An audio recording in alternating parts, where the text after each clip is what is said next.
Hey Wii fans, it's Matt with the Nintendo team, and I've got the review for Blob, a third-party game that you should actually buy. Check that out.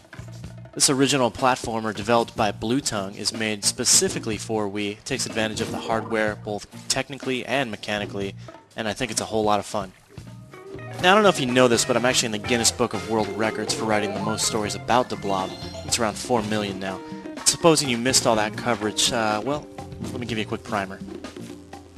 You are a blob. Well, not you actually, but your character, and you roll him through these monochromatic worlds, bringing color to the land, to the buildings, and to the inhabitants. The evil Inked Corporation, led by Comrade Black, has invaded Chroma City and has started sucking all the color out of the place, which is where you come in. So when you really break it down, this is one part platformer and one part painting game. It's really a lot of fun thanks to some tight control and some clever level designs. Yes, you're going to be rolling and you're going to be jumping around platformer style, but you're also going to be spraying paint on objects and on buildings and on inhabitants in order to solve puzzles, many of them very, very clever. What I think is really going to surprise a lot of people is just how polished the Blob is. From the opening cutscene, which is very crisp and clean, not to mention humorous, you're going to be dazzled by the production values. I also really like what the developer did with the user interface, as you can see right here. It's just very fluid, it's very stylish, and it's very satisfying to move back and forth between the sub-menus, believe it or not. Even the load times, which are brief, allow you to doodle on the screen with the Wii Remote and watch interactive storyboard sequences. Very nicely rounding out the experience is a host of unlockables, including access to cinematics from the game, concept art, and pre-production trailers. Despite the 4 million previews I've written, I still see a comment from time to time from a reader who's still a little confused about what you really do in Blob. Obviously everyone gets that you paint the world, but what you may not know is that you paint the world for points, and there are submissions within every level that you're going to want to complete in order to advance. Each stage also has a countdown timer that you're going to want to consider as you go.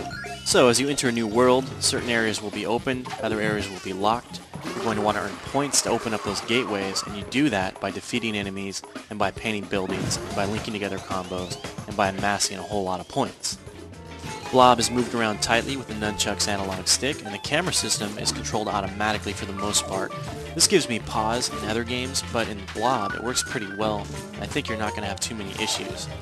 If you need to, you can rotate the camera with the Wii Remote's D-pad, or you can hit the C button on the nunchuck and center your viewpoint. However, I've rarely found the need to do this, and I don't think you will either. This is a platformer, which means you're going to be doing a lot of jumping, and developer Blue Tongue decided to map the jump function to a downward gesture on the Wii Remote. A move I'm not so much convinced of, because every so often you'll make that jump motion and Blob won't react accordingly. Thankfully this is a rarity. Usually the controls work just fine, but you know, if you'd had the option to map everything to a button, you wouldn't be having this issue at all. On the other hand, once you've targeted an enemy, you can make a downward gesture to stomp them out, and that feels very, very good. One thing too that I'd love to see in a sequel is proper integration of the Wii Remote pointer. I feel there's a lot of potential there that went untapped in this year's game. The worlds in Blob are huge, and they're filled with a variety of different challenges to keep you busy. In addition to the overworld countdown timer, all the challenges that you participate in are timed. So, for example, if you're required to paint a series of billboards different colors, you might have 30 seconds to do that. And this certainly makes some of the challenges a little more difficult than they might have otherwise been. And there's definitely good fun to be had here, whether you're stomping out enemies, using Z-targeting to zigzag between buildings, or painting a series of different buildings different colors in a certain time limit. Most of the challenges, though, are pretty straightforward. They're not real head-scratchers, and, especially during the first half of the game, you're not going to be stuck too often. Which I think is a bit of a disappointment. I think they could have done a bit more with it. There are a handful of puzzles in the game that you have to attack in a certain order, applying colors strategically in order to complete them, and I think these are some of the most enjoyable in Blob. There are 10 immense worlds filled with objectives, but if you're really dedicated, I'm sure you can whip through this game in about 10 hours. What you need to know, though, is that you can keep coming back for all these secondary missions, including a variety of speed runs and paint challenges, which really extend replay value. Additionally, Blob features a multiplayer mode in which you can play up to 4 players in split-screen matches. Some of these modes are a little weaker than others, and some of them are actually really, really good. I really like one option in which one player can roll around the world painting the buildings. He's the one in charge of color. Meanwhile, if you touch him, you take control of color and start painting the buildings. Obviously, the person who's painted the more structures at the end of the timer, he wins. You get 4 players going, and everyone's going to be chasing down one guy in this frantic match trying to get color. It's pretty cool. And I have to say before I go that Blob is one of the prettier games on Wii. Whether or not you like the style, you have to appreciate some of the technology involved here. Not only is the game running in widescreen and progressive scan, but it's drawing huge worlds filled with structures. It's allowing you to paint those worlds. It's layering paint. It's got bloom lighting. It's got heat distortion. It's got water transparencies. And it's all running at 60 frames per second in the single-player mode. And the frame rate takes a dip definitely in the multiplayer mode, but it's still pretty solid.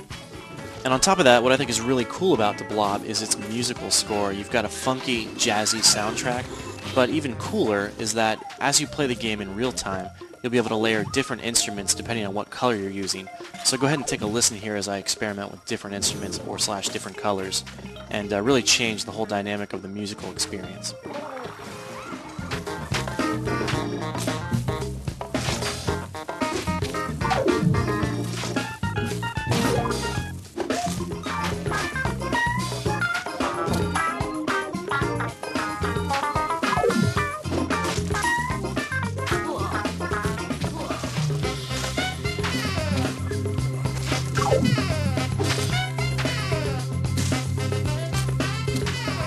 And that is the Blob, a quality third-party effort that I really believe you should support so that we can get more titles like this on our little white system. For our full written review, check out IGN.com.